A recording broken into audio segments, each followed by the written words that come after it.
Mantuvo a 2 hermanas embarazadas durante 20 años, el monstruo consanguíneo más temido de los Apalaches, en las profundidades de las montañas, cubiertas por la niebla, donde el silencio solo es interrumpido por el silbido del viento entre los pinos. Uno de los casos más perturbadores de la historia de Estados Unidos ha estado oculto durante décadas. Esta es la historia de Ezekiel Blackwood, un hombre que convirtió a su propia familia en un grotesco experimento genético, escondido de los ojos de la sociedad durante casi 2 décadas. Entre 1938 y 1958, las montañas de los Apalaches, con sus valles aislados y comunidades remotas, siempre han sido conocidas por albergar secretos. En el condado de McDowell, en Virginia Occidental, estos secretos se volvieron más oscuros de lo que cualquiera podría imaginar. Fue en esta región, conocida por sus minas de carbón y la extrema pobreza durante la Gran Depresión, donde la familia Blackwood estableció su propiedad lejos de todo y de todos. La propiedad de los Blackwood se encontraba al final de un camino de tierra casi intransitable, rodeada de densos bosques por todos lados. La casa principal, de construcción antigua de 2 pisos de madera, permanecía parcialmente oculta por los árboles centenarios, mientras que pequeñas cabañas improvisadas servían como extensiones de la residencia principal, formando un complejo familiar aislado del resto del mundo. Ezekiel Blackwood nació en 1905. Hijo de mineros que murieron cuando él tenía solo 12 años. Criado por un tío lejano que lo maltrataba, desarrolló una personalidad retraída y autoritaria. En 1930, heredó la propiedad de su familia y llevó con él a sus 2 hermanas menores, Martha y Ruth, entonces de 18 y 16 años. Los 3 hermanos vivieron aislados, teniendo poco contacto con la comunidad local. Lo que nadie sabía es que detrás de esas paredes de madera desgastada, Ezekiel comenzaba a implementar una visión distorsionada de la preservación familiar que daría lugar a una pesadilla genética de proporciones inimaginables. Tenía una teoría peculiar, explica el Dr. Thomas Morgan, historiador especializado en comunidades aisladas de los Apalaches, basada en un entendimiento distorsionado de la genética e influenciado por las ideas eugenésicas que circulaban en ese momento. Ezekiel creía que la mezcla de sangre familiar fortalecería ciertas características que él consideraba superiores. Desarrolló una obsesión con la idea de crear un linaje puro de los Blackwood. El primer embarazo de Martha Blackwood ocurrió en 1938. En ese momento, los vecinos más cercanos, que vivían a más de 5 kilómetros de distancia, creían que ella se había casado con un hombre de otra ciudad. Nadie había visto jamás a ese supuesto esposo, pero la explicación fue aceptada sin cuestionamientos, como era común en ese tiempo y en esa región, donde la privacidad se respetaba casi como una religión. La gente en ese entonces y en ese lugar vivía bajo un código sin precedentes, dice Elisa Jenkins, de 93 años, una de las pocas personas vivas que tuvo contacto con los Blackwood. Uno se ocupaba de su vida y dejaba que los demás se ocuparan de la suya. Así sobrevivimos en las montañas. Lo que Elisa y otros no sabían era que no había esposo. Martha estaba esperando un hijo de su propio hermano, Ezekiel, el comienzo de un macabro plan que duraría más de 2 décadas. Menos de un año después, Ruth también quedó embarazada. Una vez más, se difundió la historia de un matrimonio con un hombre de fuera para explicar la situación. Pero dentro de esa propiedad aislada, las 2 hermanas se habían convertido en prisioneras de su propio hermano, obligadas a generar hijos en un intento distorsionado de criar lo que Ezekiel llamaba el linaje perfecto de los Blackwood. Los registros encontrados décadas después revelan que entre 1938 y 1958, Martha dio a luz a 9 hijos, mientras que Ruth tuvo 7. 16 hijos nacidos de uniones consanguíneas condenados antes de llegar siquiera al mundo. Lo que necesitamos entender es que en esa época ya existía conocimiento sobre los efectos de la consanguinidad, pero no era ampliamente difundido, especialmente en las comunidades rurales aisladas, explica la doctora Caroline Fisher, genetista en West Virginia. Los matrimonios entre primos eran relativamente comunes en algunas áreas rurales hasta mediados del siglo XX, pero las uniones entre hermanos eran un tabú universal. Ezekiel no solo ignoraba las normas sociales, sino que las desafiaba deliberadamente basándose en sus propias teorías distorsionadas. Las consecuencias genéticas fueron devastadoras. De los 16 hijos nacidos, Los registros indican que solo 11 sobrevivieron más allá de la primera infancia. Entre los sobrevivientes, los problemas de salud graves fueron la regla, no la excepción. Cuando hablamos de consanguinidad cercana, como la que ocurre entre hermanos, nos enfrentamos a un escenario en el que los genes recesivos dañinos tienen una probabilidad mucho mayor de manifestarse. La doctora Fisher continúa. Esto puede dar lugar a una variedad de condiciones, desde problemas cardíacos, deficiencias intelectuales congénitas incluso graves, y deformidades físicas. El primer hijo de Marta, Joseph, nacido en 1938, aparentemente, parecía saludable en los primeros años, lo que le dio a Ezequiel la falsa confirmación de sus teorías. Sin embargo, a medida que nacían más hijos, los problemas comenzaron a manifestarse de manera cada vez más evidente. El quinto hijo de Marta, nacido en 1945, tenía una grave malformación cardíaca y murió antes de cumplir los 2 años. La tercera hija de Ruth nació con polidactilia, con 6 dedos en cada mano. Para mantener su terrible secreto, Ezequiel rara vez permitía que los niños salieran de la propiedad. Los pocos que se veían ocasionalmente en la ciudad más cercana siempre iban acompañados por el propio Ezequiel, quien explicaba sus apariciones inusuales como resultado de una enfermedad familiar. Este aislamiento extremo fue crucial para que el horror continuara durante tanto tiempo. Ezequiel controlaba todos los aspectos de la vida en la propiedad. Él era el único que iba a la ciudad a comprar suministros e interactuar con el mundo exterior. Marta y Ruth, efectivamente prisioneras, se encargaban de los niños y mantenían la propiedad en funcionamiento, bajo la mirada vigilante de su hermano. El control que ejercía era absoluto, dice el Dr. Morgan. Según los diarios encontrados más tarde, sabemos que Ezequiel llevaba un registro meticuloso de cada embarazo, cada nacimiento, incluso las características físicas que cada niño desarrollaba. Era como si estuviera llevando a cabo un horrible experimento, usando a su propia familia como conejillos de indias. El aislamiento, la pobreza generalizada de la región y la desconfianza natural hacia los forasteros crearon el ambiente perfecto para que esta situación continuara sin ser descubierta durante casi 2 décadas. Las pocas personas que ocasionalmente sospechaban que algo estaba mal, dudaban en involucrarse, siguiendo el código no escrito de las montañas de no interferir en los asuntos de los demás.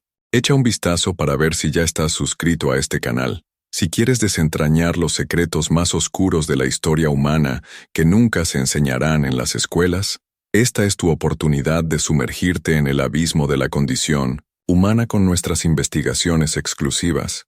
El entorno en el que crecieron los hijos de la familia Blackwood era un mundo separado, aislado y gobernado por las leyes distorsionadas de Ezequiel.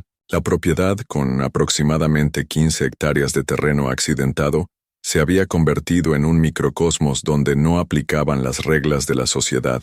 Con el paso de los años, a medida que aumentaba el número de niños, Ezequiel amplió las instalaciones de la propiedad. Se construyeron pequeñas cabañas alrededor de la casa principal, creando una especie de comunidad aislada. Los niños mayores ayudaban a cuidar de los más pequeños, formando una jerarquía compleja y disfuncional. Joseph, el primogénito, nacido en 1938, asumió una autoridad inferior a la de Ezequiel.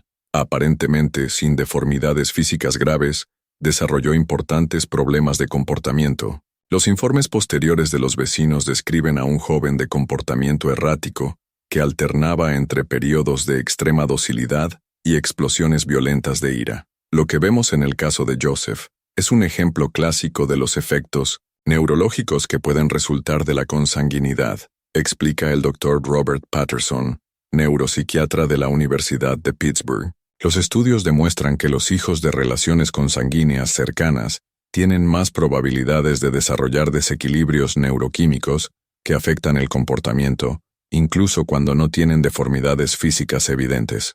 Rebecca, la primera hija de Ruth, nacida en 1939, tenía una condición conocida como heterocromía, ojos de colores diferentes, uno azul y otro marrón. Aunque esta condición en sí misma no es necesariamente el resultado de la consanguinidad, en su caso estuvo acompañada de una grave discapacidad auditiva.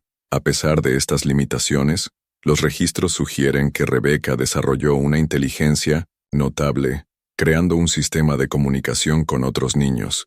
La vida diaria en la propiedad de los Blackwood seguía una rutina rigurosa establecida por Ezequiel. Los niños se despertaban antes del amanecer para realizar tareas en la pequeña granja que garantizaban el sustento familiar.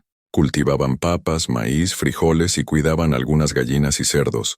La educación formal era prácticamente inexistente, limitada a lo poco que Marta y Ruth podían enseñar. Es importante entender el contexto de la época, dice el Dr. Morgan, historiador. En las zonas rurales de los Apalaches en ese entonces, no era raro que los niños recibieran poca o ninguna educación formal. El trabajo infantil en las granjas familiares era la norma, no la excepción. Esto ayudó a camuflar la situación de los Blackwood, ya que el aislamiento educativo de los niños no despertó sospechas. La salud de los niños era precaria, sin acceso a atención médica adecuada.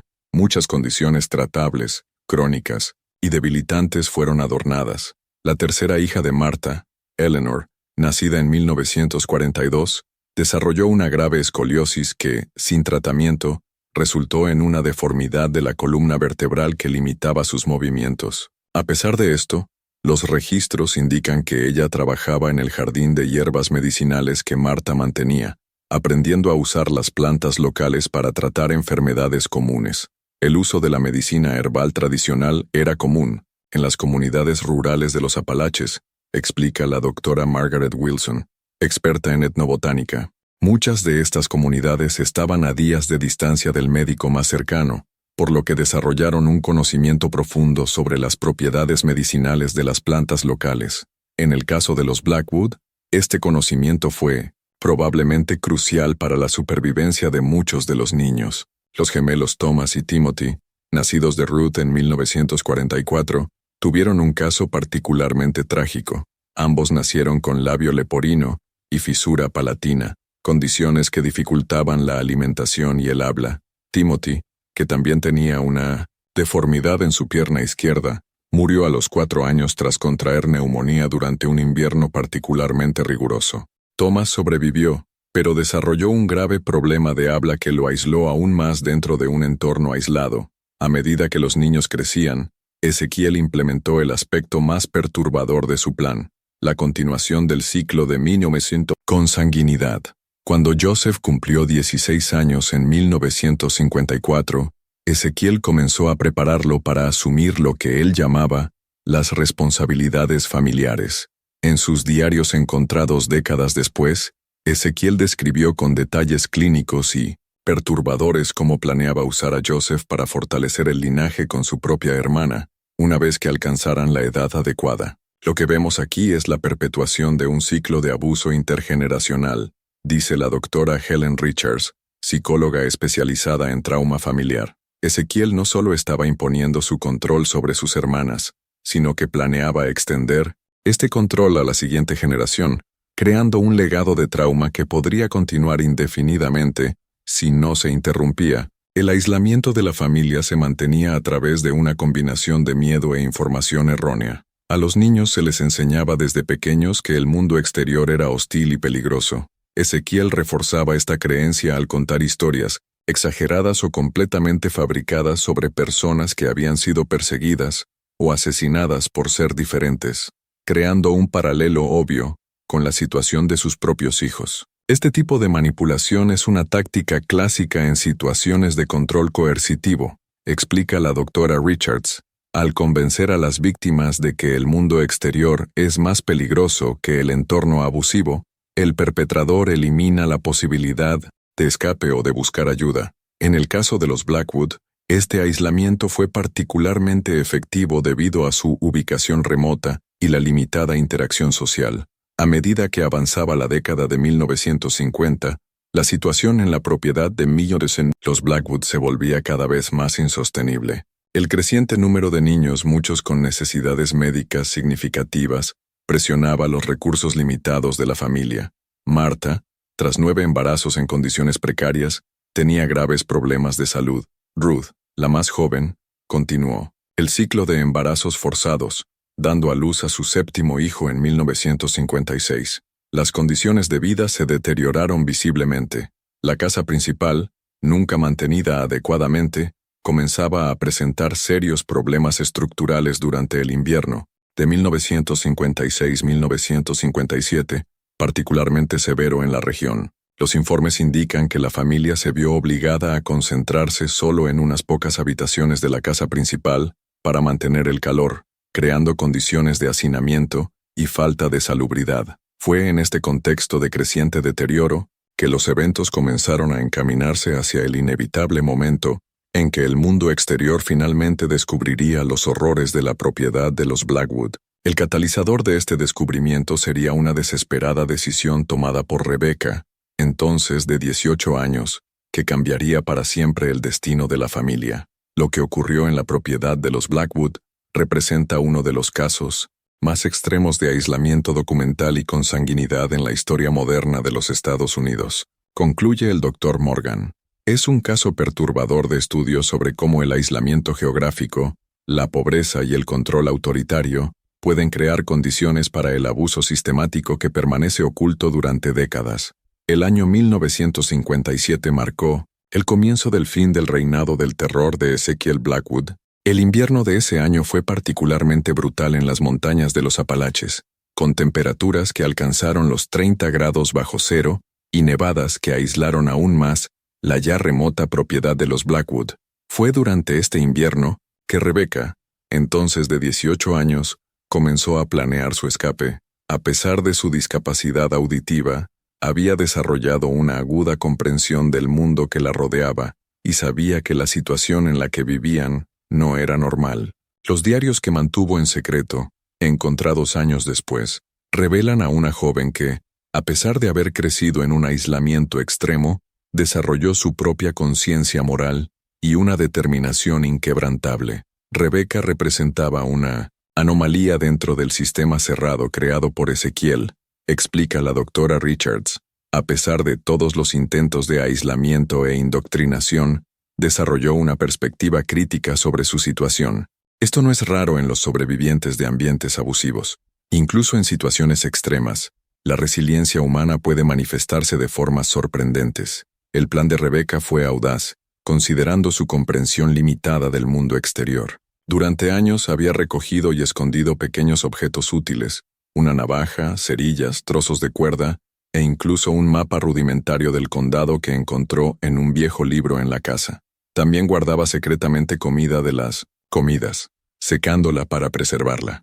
La oportunidad llegó en febrero de 1957, durante uno de los raros viajes de Ezekiel a la ciudad para comprar suministros. Normalmente, él llevaba a Joseph con él en estas ocasiones, pero esta vez decidió dejarlo atrás para ayudar a arreglar el techo de una de las cabañas que se había derrumbado bajo el peso de la nieve. Con Ezekiel ausente y Joseph ocupado, Rebecca aprovechó la oportunidad, tomando solo un pequeño bulto con sus pocas pertenencias y provisiones, y escapó a través del bosque en medio de una tormenta de nieve con mal tiempo para cubrir sus huellas. Lo que siguió fue un viaje épico y desesperado. Durante 3 días, Rebecca vagó por las montañas cubiertas de nieve, guiándose por el sol durante el día y las estrellas por la noche, como había aprendido observando a Ezekiel. Sin equipo adecuado y enfrentando temperaturas bajo cero, sufrió de hipotermia y un frío severo en los extremos. Cuando pensamos en lo que Rebecca enfrentó, es casi increíble que haya sobrevivido, dice el Dr. William Harper, experto médico en regiones remotas. Una joven con discapacidad auditiva, sin experiencia en el mundo exterior, cruzando una de las regiones más inhóspitas de los Apalaches durante una tormenta de nieve. Las probabilidades eran mínimas. Su supervivencia habla mucho sobre su fuerza de voluntad. En la mañana del 4.º día, Rebecca fue encontrada por un cazador local, Edgar Thompson, quien inicialmente la confundió con un animal herido. Semiconsciente y sufriendo de hipotermia avanzada, fue trasladada rápidamente a la pequeña clínica de Welch, la ciudad más cercana. Lo que siguió fue el lento descubrimiento de un horror que la comunidad local apenas podía comprender. Incapaz de hablar debido al agotamiento y las limitaciones auditivas, Rebecca inicialmente se comunicó a través de dibujos rudimentarios. Fue la enfermera Sarah Collins quien finalmente estableció un sistema de comunicación efectivo con la joven. Nunca olvidaré el momento en que entendí lo que ella trataba de decirnos, dijo Collins años después en una entrevista con el periódico local. Primero pensé que estaba jugando mal, que era imposible, pero cuanto más nos lo explicaba, más claro teníamos que nos enfrentábamos a algo verdaderamente horrible. El sheriff local, inicialmente escéptico, Frank Miller, organizó una breve expedición a la propiedad de los Blackwood para investigar las acusaciones de Rebecca. Lo que encontraron confirmó sus peores temores: 15 personas viviendo en condiciones deplorables, muchas con deformidades visibles y signos significativos. Fue como entrar a otro mundo, dijo el suboficial James Wilson, quien acompañó al sheriff en esa primera visita. La casa principal estaba en un estado de descomposición avanzada. El olor a moho y enfermedad era opresivo. Los niños más pequeños nos miraban como si nunca hubieran visto a extraños antes. Algunos se escondieron, otros quedaron paralizados de miedo. Ezequiel, sorprendido por la llegada de las autoridades, inicialmente intentó explicar la situación como un caso de una familia poco común que prefería vivir en aislamiento.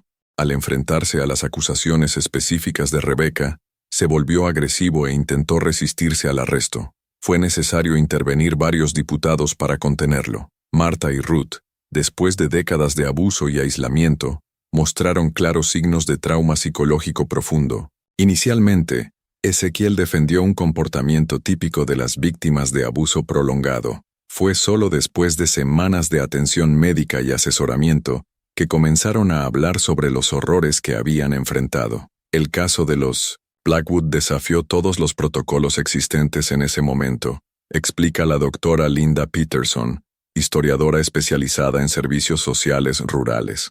En 1957, el sistema de servicios sociales en las zonas rurales era prácticamente inexistente. No había precedentes para tratar un caso de esta magnitud y complejidad. La comunidad local, los servicios médicos y las autoridades tuvieron que improvisar, creando respuestas a medida que avanzaban. La historia de la familia Blackwood estalló en los medios locales y, eventualmente, atrajo la atención nacional. Los periódicos de la época retrataron el caso con una mezcla de horror genuino y sensacionalismo morboso. Titulares como «Horror familiar en las montañas» y «Los Apalaches» dominaban las primeras páginas. Si te sientes impactado por esta historia, déjalo en los comentarios. Que se haga justicia por las víctimas de los Blackwood. Tu voz es importante para mostrar que no toleramos tales atrocidades incluso décadas después. Para los niños de 1900, Blackwood, el rescate representó un nuevo tipo de trauma. De repente, expuestos a un mundo que no entendían, muchos mostraron graves dificultades de adaptación. Las autoridades lucharon por determinar qué hacer con ellos, ya que no había instalaciones adecuadas para sus necesidades específicas. El sistema simplemente no estaba preparado para un caso como este, continúa la doctora Peterson.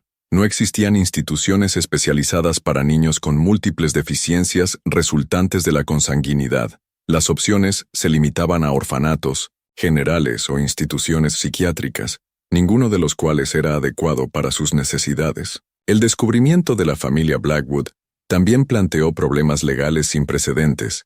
Ezequiel fue arrestado y acusado de múltiples delitos, incluyendo secuestro, prisión privada y otros delitos. Sin embargo, las leyes de la época no contemplaban específicamente el tipo de abuso sistemático y multigeneracional que había perpetrado. El caso de los Blackwood reveló importantes brechas en el sistema legal, explica el Dr. Harold Jenkins, profesor de Derecho Penal Histórico. Los fiscales tuvieron que ser creativos en la aplicación de las leyes existentes. Este caso contribuiría, eventualmente, a la evolución de la legislación relacionada con el abuso familiar y el abandono infantil en las siguientes décadas. El juicio de Ezekiel Blackwood, celebrado en 1958, fue uno de los más sensacionales en la historia de Virginia Occidental.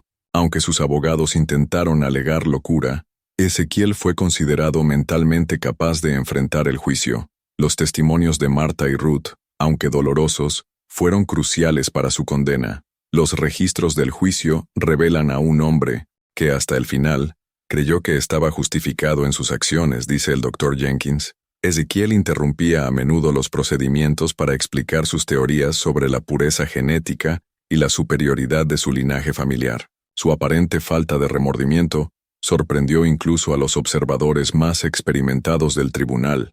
Ezekiel Blackwood fue sentenciado a múltiples penas consecutivas, lo que garantizó que permaneciera en prisión el resto de su vida. Murió en la Penitenciaría Estatal de Virginia Occidental en 1972, aparentemente sin haber mostrado jamás arrepentimiento por sus acciones. Para Martha y Ruth, el rescate trajo una libertad que inicialmente les pareció tan aterradora como la cautividad.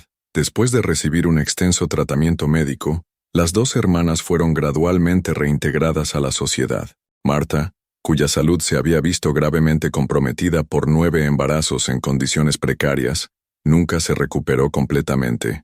Vivió sus últimos años en una residencia de ancianos en Charleston, donde murió en 1975 por complicaciones cardíacas.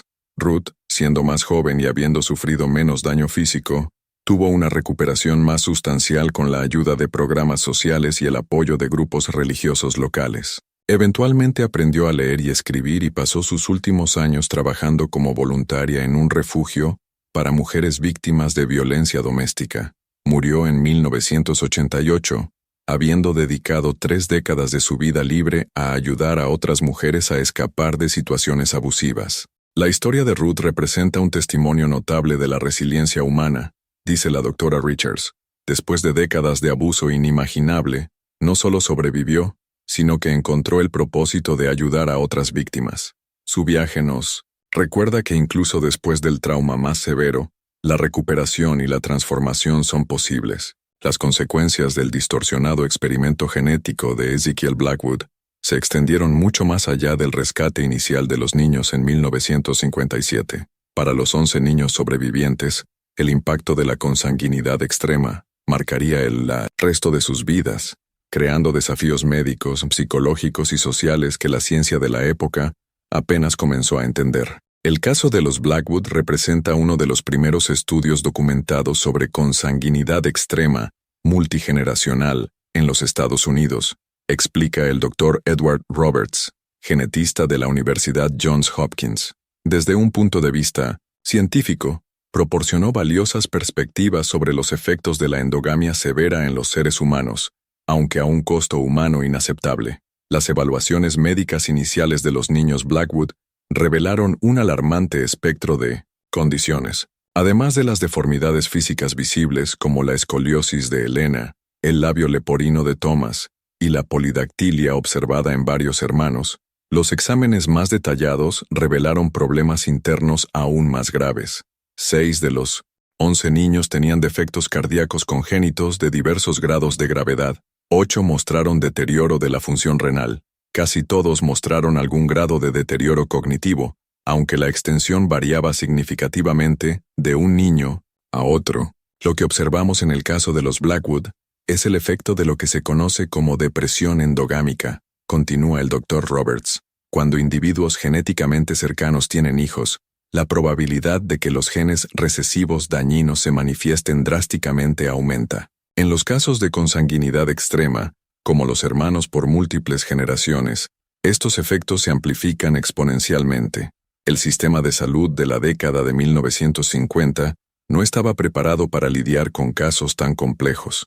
Los niños Blackwood fueron distribuidos entre varios hospitales e instituciones especializadas en Virginia, Virginia Occidental y Pensilvania, a menudo separados entre sí, lo que añadió trauma emocional a sus ya significativos desafíos físicos.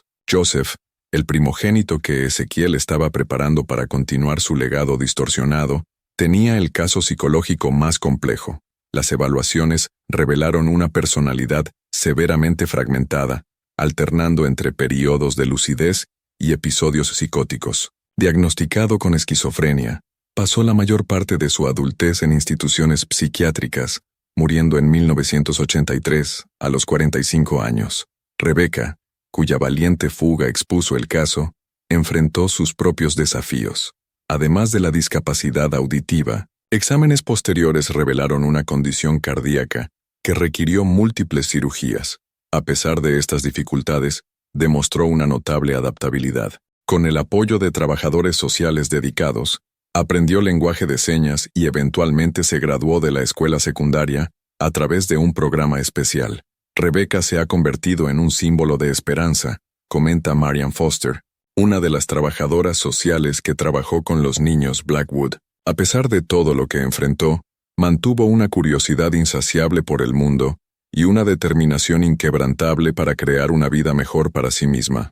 Thomas, quien sobrevivió mientras su hermano gemelo Timothy fallecía en la niñez, quizás enfrentó el camino más difícil, con múltiples deformidades faciales y graves problemas del habla. Enfrentó un significativo rechazo social, incluso en las instituciones creadas para ayudarlo. Los registros médicos indican que se sometió a 17 cirugías reconstructivas entre 1958 y 1970, con resultados limitados. El caso de Thomas ilustra cómo los efectos de la consanguinidad van mucho más allá de lo físico, dice la doctora Richards. El impacto psicológico de crecer no solo con deformidades visibles, sino también con el conocimiento de su origen, creó capas adicionales de trauma que los tratamientos médicos no podían abordar. Para los niños más pequeños, nacidos en la década de 1950, el destino fue igualmente desafiante. Mary, la última hija de Martha, nacida en 1956, tenía una rara condición genética que afectaba el desarrollo óseo. A los 2 años, cuando fue rescatada, apenas podía sentarse sin apoyo. Las evaluaciones médicas posteriores revelaron que también sufría graves problemas visuales, viendo solo figuras y formas básicas. Los niños nacidos en las etapas finales de este ciclo de consanguinidad presentaron condiciones aún más graves, explica el Dr. Roberts. Esto es consistente con lo que sabemos sobre la consanguinidad prolongada. Los efectos tienden a intensificarse a lo largo de las generaciones a medida que el fondo genético se vuelve cada vez más limitado. La historia médica de los niños Blackwood se ha convertido en un importante estudio de caso para la genética emergente de la época. Médicos e investigadores, reconociendo el valor científico de estos casos a pesar de sus trágicos orígenes, documentaron meticulosamente cada condición, creando uno de los primeros registros completos de los efectos de la consanguinidad extrema en los humanos. Es importante entender que en la década de 1950, la genética humana aún estaba en su infancia, dice la doctora Fisher. El ADN en sí había sido identificado como material genético solo unos años antes, en 1944, y su estructura fue descubierta por Watson y Crick en 1953. El caso de los Blackwood ocurrió en un momento clave para la ciencia genética. La información recopilada de los niños Blackwood contribuyó significativamente a la comprensión científica de los mecanismos de la herencia y los riesgos de la consanguinidad. Los estudios basados en sus casos se publicaron en revistas médicas a lo largo de las décadas de 1960 y 1970, siempre con seudónimos para proteger sus identidades. Además de los desafíos médicos, los niños Blackwood enfrentaron obstáculos significativos para la integración social. Creciendo en un aislamiento extremo, muchos mostraron dificultades severas en socialización y adaptación a los comportamientos básicos.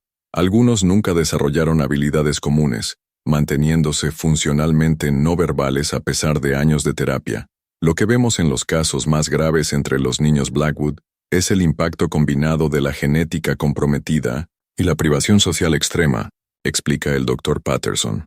Es imposible separar completamente cuánto de sus desafíos cognitivos y conductuales resultaron de factores genéticos y cuánto fue consecuencia del entorno aislado y abusivo en el que fueron creados. El sistema de asistencia social de las décadas de 1950 y 1960 luchaba por lidiar adecuadamente con casos tan complejos.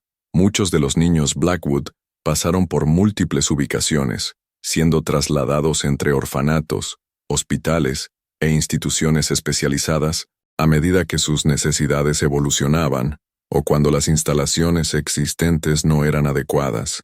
Debemos recordar que esta fue una época en la que la institucionalización era la respuesta estándar para los niños con discapacidades significativas, dice la doctora Peterson.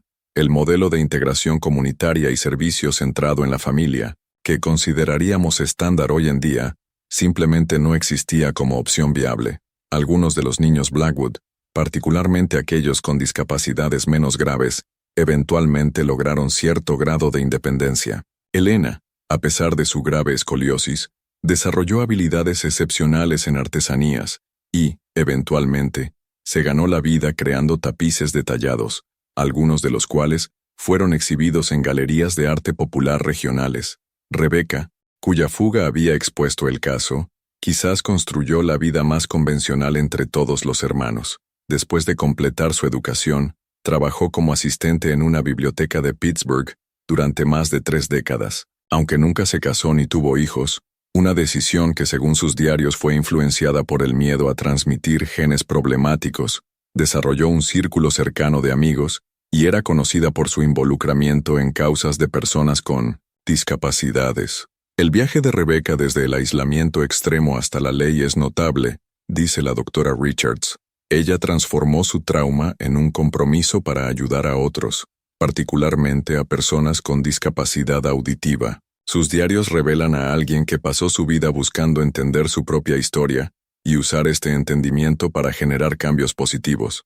Para otros, sin embargo, el legado de Ezekiel Blackwood resultó imposible de superar. 4 de los 11 niños sobrevivientes nunca han salido de entornos institucionales, requiriendo cuidado las 24 horas del día, debido a la gravedad de sus condiciones físicas y cognitivas. Las instituciones donde vivieron informaron que, incluso décadas después de su rescate, algunos todavía exhibían comportamientos severos de trauma, como balanceo repetido del cuerpo o reacciones de terror ante ciertos estímulos que desencadenaban recuerdos traumáticos. Con el paso de los años, investigadores y médicos han continuado monitoreando a los niños Blackwood, siempre con su consentimiento o el de sus tutores legales. Este seguimiento a largo plazo ha proporcionado valiosas ideas sobre cómo los efectos de la consanguinidad y el trauma prolongado evolucionan a lo largo de sus vidas. Lo que aprendimos del acompañamiento de los niños Blackwood es que algunas condiciones tienden a empeorar con la edad, explica el Dr. Roberts. Por ejemplo, los problemas cardíacos que se manejaron en la juventud a menudo se volvieron más graves en la mediana edad. Varios de ellos desarrollaron insuficiencia renal a edades relativamente jóvenes, requiriendo diálisis o trasplantes. La esperanza de vida de los niños Blackwood se redujo significativamente. De los 11 rescatados en 1957, solo 3 vivieron más allá de los 50 años. La mayoría murió de complicaciones relacionadas con condiciones congénitas que se vieron exacerbadas por el envejecimiento. Cada sistema corporal fue de alguna manera afectado por la consanguinidad, continúa el Dr. Roberts. El sistema inmunológico comprometido los hizo más vulnerables a infecciones. Los problemas metabólicos dificultaron la regulación de la glucosa en sangre. Las deformidades óseas a menudo llevaron a una artritis temprana y severa. Era como si estuvieran envejeciendo a un ritmo acelerado. Rebecca, la más resiliente del grupo, fue también la que vivió más tiempo. Murió en 2010 a los 71 años, por complicaciones relacionadas con insuficiencia cardíaca congestiva, una condición que había manejado durante décadas. Sus diarios, que cubren más de 60 años, fueron donados a la Universidad de West Virginia, donde constituyen un valioso archivo para investigadores en genética, psicología e historia. Los diarios de Rebecca son extraordinarios, dice la doctora Peterson, quien ayudó a catalogar la colección.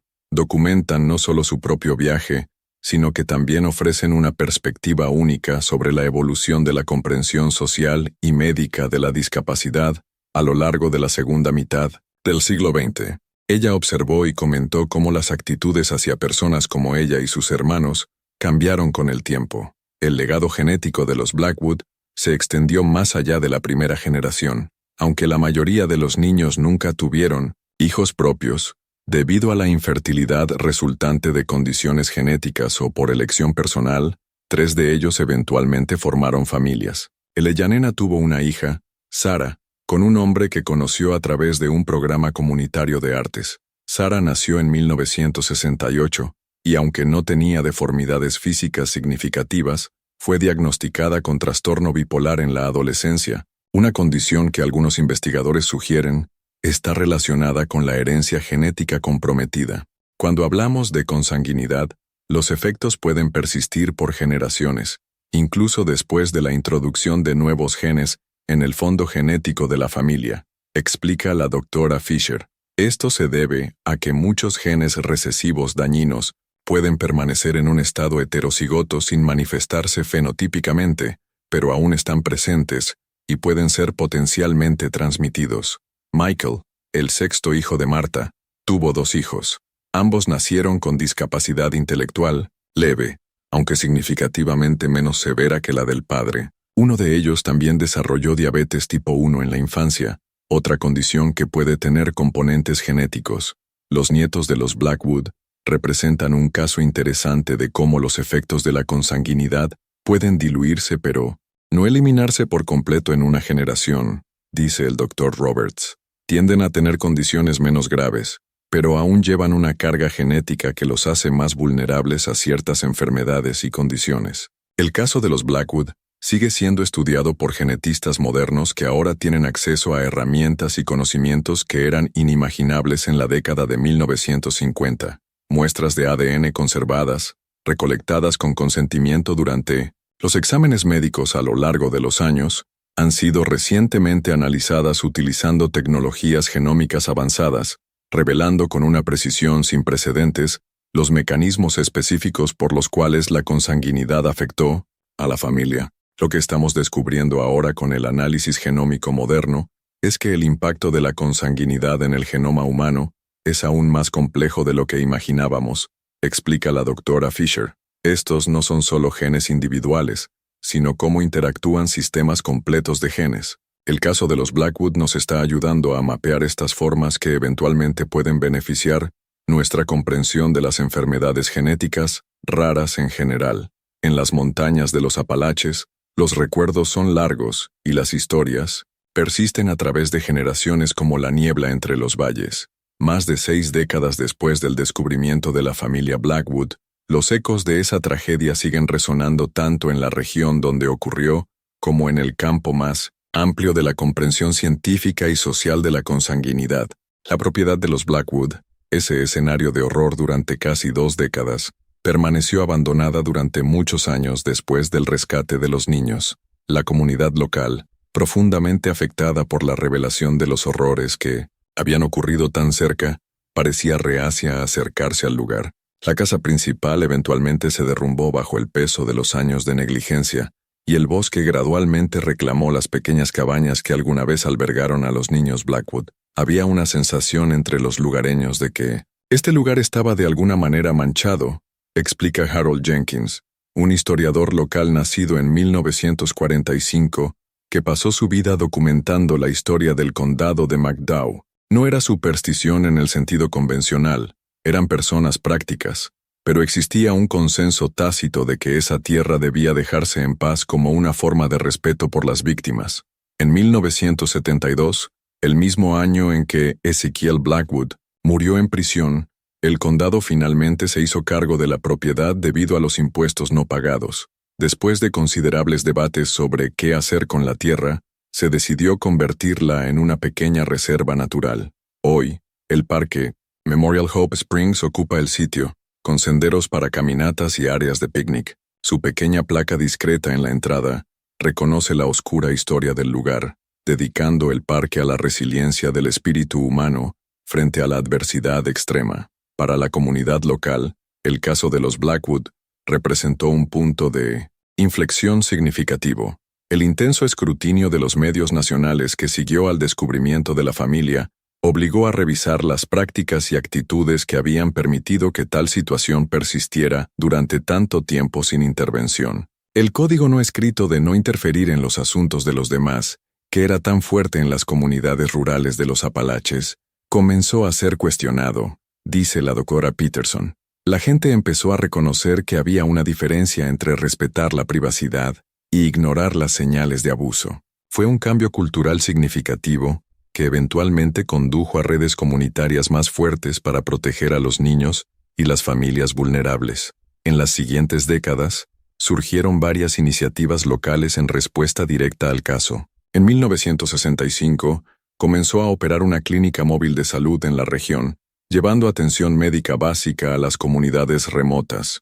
En 1978, se estableció el Centro Rebecca Blackwood para niños con necesidades especiales en Charleston, Virginia Occidental, ofreciendo servicios especializados para niños con múltiples discapacidades. El nombre del centro fue elegido deliberadamente, explica Margaret Wilson, una de las fundadoras.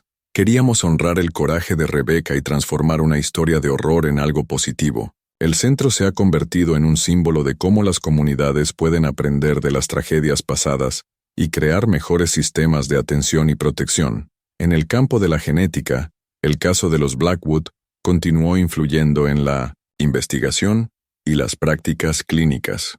Los datos recolectados de los niños Blackwood y sus descendientes fueron incorporados en estudios más amplios sobre consanguinidad y sus efectos, contribuyendo al desarrollo de mejores herramientas de consejería genética y diagnóstico prenatal. Los avances en genética en las décadas posteriores al caso de los Blackwood han transformado nuestra capacidad para entender y mitigar los riesgos asociados con la consanguinidad, explica el Dr. Roberts. Hoy, podemos identificar genes recesivos, dañinos y ofrecer opciones como la fertilización in vitro, con diagnóstico preimplantacional para familias en riesgo. Estas tecnologías eran inimaginables en la época de Ezekiel, pero en parte se construyeron sobre el conocimiento obtenido de casos como el suyo. La historia de los Blackwood también encontró su lugar en los currículos educativos, especialmente en los cursos de ética médica, trabajo social y genética. Despojada de los elementos sensacionalistas que dominaron la cobertura mediática de la época, la narrativa ahora sirve como un poderoso estudio de caso sobre las intersecciones entre el aislamiento social, el abuso de poder y la vulnerabilidad genética. Cuando enseño sobre el caso de los Blackwood a mis estudiantes de trabajo social, enfatizo cómo fallaron múltiples sistemas con estos niños, dice el Dr. James Wilson, profesor de la Universidad de Virginia Occidental. No solo fue la ausencia de servicios sociales adecuados en las áreas rurales, sino también las normas culturales que desalentaban la intervención, las brechas en la legislación sobre protección infantil y una comprensión limitada de las señales de abuso familiar. Es una lección poderosa sobre la necesidad de enfoques integrales para la protección infantil. Para los pocos descendientes directos de los Blackwood que aún viven, la historia familiar sigue siendo un legado complejo con el que continúan lidiando. Sarah, la hija de Eleyanena, y ahora de 57 años, se ha convertido en una defensora vocal de una mayor educación sobre los riesgos de la consanguinidad y la importancia de la consejería genética. Mi madre nunca escondió de mí de dónde venía, compartió Sarah en una rara entrevista en 2005. Ella creía que tenía el derecho de conocer mi historia, sin importar lo dolorosa que fuera. Este conocimiento me permitió tomar decisiones informadas sobre mi propia vida, incluida la decisión de no tener hijos biológicos debido a los riesgos genéticos continuos. Los hijos de Michael Blackwood, los otros únicos descendientes directos, conocidos, eligieron mantener un perfil bajo. Ambos cambiaron legalmente sus apellidos en la adultez y rara vez hablan sobre su conexión con el caso. Esta decisión de distancia refleja los complejos problemas de identidad y estigma que siguen afectando a las familias con historias de consanguinidad, incluso generaciones después. El estigma asociado a la consanguinidad sigue siendo poderoso en nuestra sociedad, dice la doctora Richards. Para los descendientes de los Blackwood, existe el desafío adicional de estar conectados a un caso que se ha convertido casi en una leyenda por su notoriedad. La decisión de abrazar esta historia como hizo Sarah, o distanciarse de ella, como han elegido los hijos de Michael, representa estrategias de afrontamiento diferentes, pero igualmente válidas. Rebecca Blackwood, en sus últimos diarios, escritos, poco antes de su muerte en 2010, reflexionó sobre el largo alcance de los actos de Ezekiel. A veces pienso que lo que hizo mi hermano fue como tirar una piedra en un lago. Las piedras se hunden hace mucho tiempo, pero las olas siguen propagándose, afectando a personas que nunca conoció y que nunca conocerá. Espero que con el tiempo, estas olas lleven no solo dolor sino también sabiduría, que nuestra historia sirva como advertencia y tal vez como un catalizador para el cambio.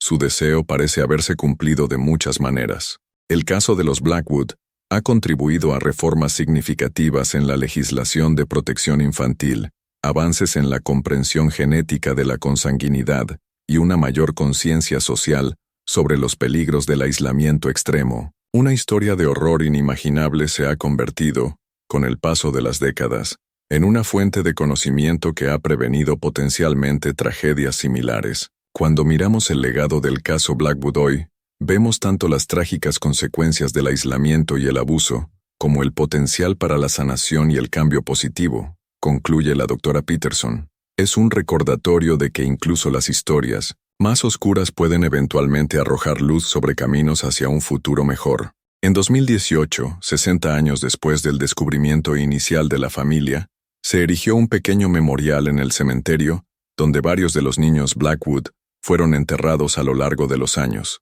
La simple placa de bronce no menciona la consanguinidad ni los horrores específicos que enfrentaron, pero lleva un mensaje poderoso, en memoria de los niños Blackwood, que sus vidas nos enseñen compasión, vigilancia y la responsabilidad que tenemos los unos con los otros. En esas mismas montañas de los Apalaches, donde Ezequiel una vez gobernó su pequeño reino de terror, las comunidades ahora trabajan activamente para romper el ciclo de aislamiento que tanto tiempo definió la región. Los programas de extensión social, mejores carreteras e infraestructura, y una creciente conciencia sobre la importancia de las conexiones comunitarias han ayudado a transformar áreas que alguna vez estuvieron desconectadas del mundo exterior.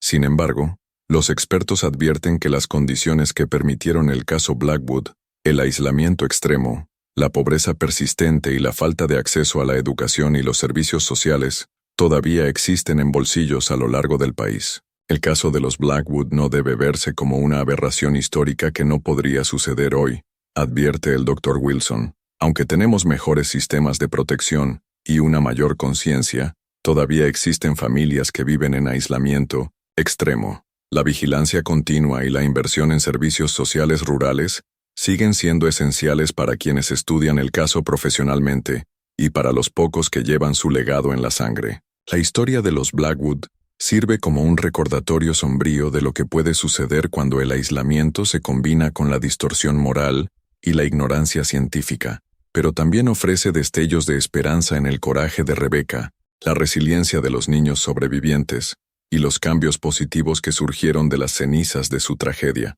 Al final, la historia de los Blackwood no trata solo sobre consanguinidad o aislamiento, reflexiona Sara, la nieta de Ezequiel. Se trata de cómo elegimos responder a la oscuridad, si perpetuamos o trabajamos para convertirla en luz. Mi madre eligió la luz, al igual que su hermana Rebecca. Es este legado, no los genes que llevo, lo que define quién soy. Si has visto hasta aquí, es porque te gusta esta historia. Deja un comentario diciendo, vi aquí para poder conocerte y saber quién realmente le gusta las historias aquí en el canal. Asegúrate de suscribirte para seguir más historias impactantes como esta. Deja tu like para apoyar nuestro trabajo y comparte con amigos y familiares que también estén interesados en estas profundas investigaciones históricas sobre los secretos más oscuros de la humanidad.